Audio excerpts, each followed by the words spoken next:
Senator Eskamani, you're recognized.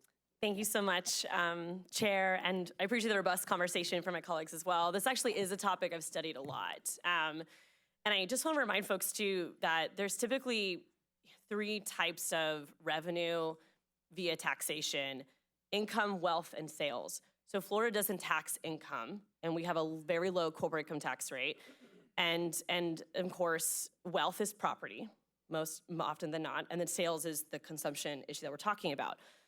So the notion of replacing property with consumption is actually, as the representative mentioned, not one that's never been talked about.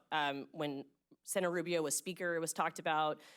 When Congressman Dan Webster was speaker, it was talked about, and he rejected it as not a good idea because for a few reasons. One is that it is unsustainable in times of economic recession when people do not buy things, and that has happened before, 2008 as an example. And so that is a real concern.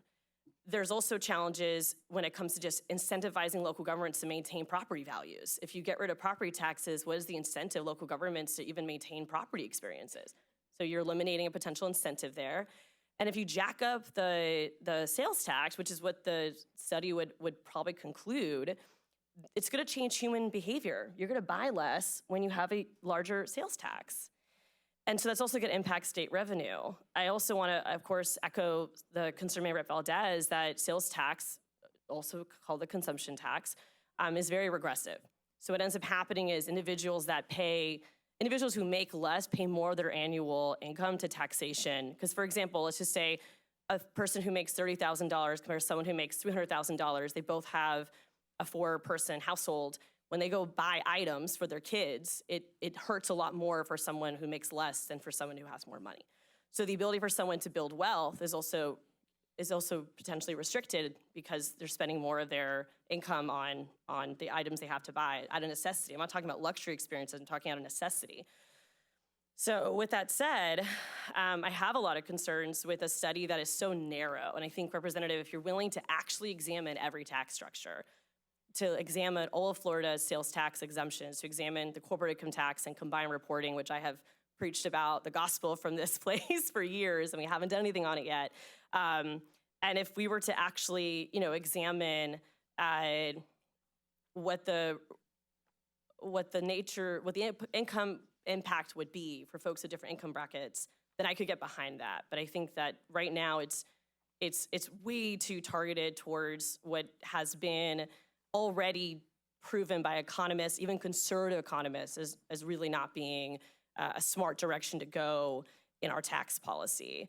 And just real quick, looking at the tax handbook, because some of this data is available in tax handbook. So the property tax, so right now, property taxes generate about $50 billion, and that's split between counties, school districts, municipalities, and special districts.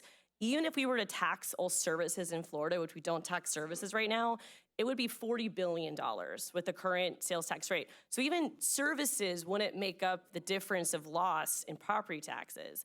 And then just to add to that too, we are going to potentially, assuming purchasing power stays the same, this policy could lead to sales tax going up by 7 percentage points. So that's a 14% sales tax for every item.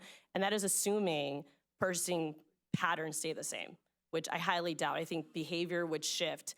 If gas costs more, you drive less, right? So you're gonna see huge change in human behavior with something like this.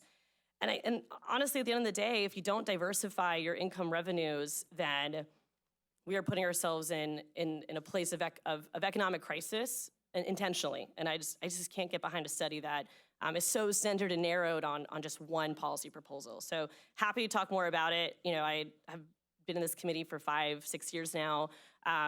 Would love to explore more tax concepts, but based on the concerns I have with this, it's hard for me to get it behind. And the last thing I'll say, Chair, just as a recommendation, I would be very thoughtful to referring to any tax policy as slavery. Slavery is horrific and real and has hurt many of our communities. And I think it's worth noting that the very first sales tax was actually created in Mississippi in the 1930s because politicians wanted to shift. Representative Ranking Member, please stay to the concept of the bill. I will. This is important historical context. Sales tax was created Representative Ranking Member Eskamani, to the bill. I mean, to the bill, please. Okay, well, I'll be really quick then. So sales tax was created to shift the responsibility of the tax burden from one group away from another, and I'll put it that way. Thank you so much. Thank you.